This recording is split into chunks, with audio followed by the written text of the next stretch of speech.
नमस्कार साथियों। अभी दिल्ली में और इंडिया के अलग अलग स्टेट में जो प्रोटेस्ट हो रहे हैं उनका न्यूज़ आप लोग सुन ही रहे होंगे, देख ही रहे होंगे। जो नीट यूजी 2026 के एंट्रेंस एग्ज़ाम में जो स्टूडेंट्स अपीयर हुए थे और एग्ज़ाम जो कैंसिल हो गई पेपर लीक की वजह से, उसको लेकर ये है। और उनके मांग हैं बहुत सारे स्टूडेंट्स की, जो कि जायज़ है, बिल्कुल सही बात है। और जिस तरह से स्टूडेंट्स की बात को नहीं सुनी जा रही है या फिर पुलिस के द्वारा, प्रशासन के द्वारा जो उनको पीटा जा रहा है, ये बहुत ख़राब चीज़ है। मैं भी कई दिनों से देख रहा हूँ न्यूज़ में। तो मैं उन स्टूडेंट्स के साथ हूँ बिल्कुल, क्योंकि वो हमारे देश के सारे स्टूडेंट्स हैं, देश के बच्चे हैं, देश का भविष्य है। आज उसी के बारे में दोस्तों बात करेंगे। ये जो नीट एग्ज़ाम है बहुत ही हाईली कॉम्पिटिटिव एग्ज़ाम है, टफ़ होता है, बहुत लोग नहीं निकाल पाते। ये मेडिकल स्टूडेंट्स के लिए होता है जो मेडिकल की तैयारी कर रहे हैं, जैसे एमबीबीएस, बीडीएस, बीएमएस। इस तरह के जो बच्चे मतलब मेडिकल से रिलेटेड पढ़ाई जो करना चाहते हैं, डॉक्टर बनना चाहते हैं, उनका एक ये नेशनल लेवल एक कॉम्पिटिटिव एग्ज़ाम होते हैं। वो एग्ज़ाम जो है वो 3/5/2026 को हुई थी ऑल ओवर इंडिया में। और जिसका पेपर लीक हो गया। पेपर लीक यूँ हुआ कि जैसे सीकर एक राजस्थान में जगह है, एग्ज़ाम के थोड़े दिन के बाद ही मतलब एक गेस्ट पेपर लीक हुई। उस गेस्ट पेपर में करीब 720 मार्क्स के क्वेश्चंस जो थे, उसमें 600 कम से कम मार्क्स के कम से कम क्वेश्चन पेपर सारी टैली हो गई। तो इससे अंदाज़ा लगाया गया कि जो एग्ज़ाम हुए हैं उसमें पेपर लीक हुई। इन्वेस्टिगेशन चला, और इन्वेस्टिगेशन चला तो उसके बाद फिर जो है 12/5 मतलब 12 मई, हाँ, तो 12/5/2026 को ये जो है मतलब इतनी कंट्रोवर्सी इतनी बढ़ गई ना कि इस ये एग्ज़ाम ही कैंसिल कर दिया गया। जिसके वजह से करीब 20 लाख स्टूडेंट्स अपीयर हुए थे इस एग्ज़ाम में। और उन सबको बहुत तकलीफ़ हुई, इफ़ेक्ट तो पड़ा ही बहुत ज़्यादा। क्योंकि मैं भी इतनी पढ़ाई करके आया हूँ, मुझे पता है कि किसी चीज़ की तैयारी करने में कितनी रातें, कितनी दिन बर्बाद होते हैं और कितना मेहनत करना पड़ता है, कितना बलिदान देना पड़ता है, कितना सैक्रिफाइसेस, कितना हार्ड वर्क है। वो एक स्टूडेंट अच्छे तरीके से समझता है। ये बहुत टफ एग्ज़ाम होता है, और इसमें न जाने वो लोग कितने सालों से, कितने महीनों से पढ़ रहे थे, कितना मतलब फोकस्ड थे, और अचानक से एग्ज़ाम जो आप मेहनत देख कर कर निकलते हो और बाद में पता चलता है कुछ दिनों के बाद कि पेपर लीक हो गई, जिसकी वजह से एग्ज़ाम ही कैंसिल हो गया। आपका सारा मेहनत जो है बर्बाद हो जाता है। हालांकि ये दोबारा री एग्ज़ाम हुआ था।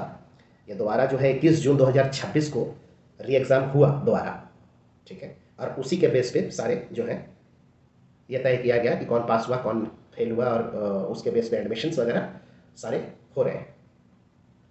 जिसमें जो करंट अभी हमारे पीएम है मिस्टर नरेंद्र मोदी जी, उन्होंने ये भी बोला कि 13 लोग कम से कम इसमें जो हैं वो अरेस्ट हो गए हैं। अभी जांच चल रही है, और कड़ी से कड़ी सज़ा दी जाएगी। जो भी इसमें इन्वॉल्व है, जो भी रिस्पॉन्सिबल है, किसी को छोड़ा नहीं जाएगा। फास्ट ट्रैक प्लान किया जा रहा है कि कोर्ट प्रोसीडिंग हो। तो ये सब वो बोल तो रहे हैं, लेकिन स्टूडेंट्स की भी कुछ मांग है जो कि जायज़ है, क्योंकि पेपर लीक हुई है, ये बहुत बड़ी बात है। लेकिन दोस्तों मैं आपको बताऊं, सिर्फ बीजेपी के राज में ही नहीं, कांग्रेस के राज में भी बहुत बड़े बड़े एग्ज़ाम्स के पेपर लीक हुए हैं। और उस समय भी कोई एडुकेशन मिनिस्टर जो है, जो भी रहा करते थे, किसी ने भी रिजिग्नेशन नहीं दिया। ये कोई पहली बार नहीं हुआ है, ये पहले भी बहुत बार हो चुका है, मैं आपको बताऊं। और बहुत बड़े बड़े एग्ज़ाम्स के पेपर लीक हुए हैं, और ये होते रहते हैं। हालांकि ये बहुत, इसको रिफॉर्म्स की बहुत ज़्यादा ज़रूरत है। एजुकेशन सिस्टम को बहुत सुधारना चाहिए कि क्यों हो रहा है ये, और क्यों हमेशा होता है, और बड़े बड़े एग्ज़ाम्स का होता है, 10th 12th के भी हो जाते हैं पेपर्स के कोई सब्जेक्ट। तो ये चीज़ बहुत गलत है, ऐसा नहीं होना चाहिए। ये इफेक्ट पड़ता है बच्चों पे बहुत, मानसिक और शारीरिक रूप से बहुत परेशान होते हैं बच्चे। कोई कोई सुसाइड कर लेते हैं, सह नहीं पाते। और उसी का प्रोटेस्ट ये चल रहा है। उनके डिमांड्स हैं कि भाई जो हमारे साल वेस्ट होते हैं, और जो हमारा जो कैंडिडेट्स जो भी अपीयर होते हैं वो सफ़र करते हैं, ठीक है। तो एजुकेशन मिनिस्टर को रिजिग्नेशन देना चाहिए, और ये जो भी अकाउंटेबिलिटी कौन लेगा इसका, है ना, कड़ी से कड़ी सज़ा मिलनी चाहिए, और एजुकेशन सिस्टम को सुधारना चाहिए। ये बिल्कुल सही बात है, उनकी बात माननी चाहिए, उनकी मांग पूरी होनी चाहिए। मैं भी पर्सनली सरकार से विनती करता हूँ इस वीडियो के माध्यम से, और मुझे विश्वास है कि जो हमारे हमारी सरकार जो है इस वक्त एट प्रेजेंट, वो सुनेगी, हमारे पीएम साहब सुनेंगे।